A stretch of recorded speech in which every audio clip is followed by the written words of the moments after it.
বছর ধরে একজন মানুষ এই রহস্য জানত, ভয়ে চুপ ছিল। আজ সে কথা বলল খাল, এবং যা বলল তা শুনে আমার শরীর ঠান্ডা হয়ে গেল। গতকাল আমরা দেখেছিলাম মিরপুরের পরিত্যক্ত বাড়িতে সালেহা বেগমের হাড় পাওয়া গেছে, ডিএনএ ম্যাচ কনফার্মড। সেই বাড়িটা ছিল হোসেন পরিবারেরই। আজ আমি সেই এলাকার পুরনো প্রতিবেশীদের কাছে গেলাম। পুরনো মিরপুর এলাকায় গেলাম। ৭৫ বছর বয়সী হালিমা খাতুন ৩০ বছর আগেও সেখানে থাকতেন। তিনি বললেন সালেহা খুব ভালো মেয়ে ছিল, পালিয়ে যাওয়ার কোনো কারণ ছিল না তার।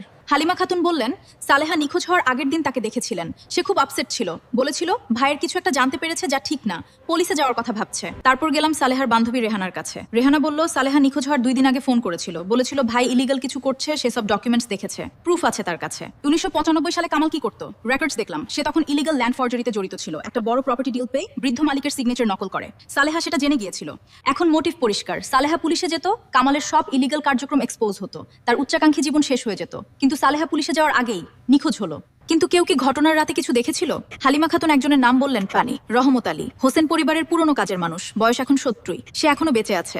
রহমত আলীকে খুঁজে পেলাম, গ্রামে থাকেন। প্রথমে কথা বলতে রাজি হননি, কিন্তু যখন বললাম সালেহার হাড় পাওয়া গেছে, তিনি কাঁদতে শুরু করলেন।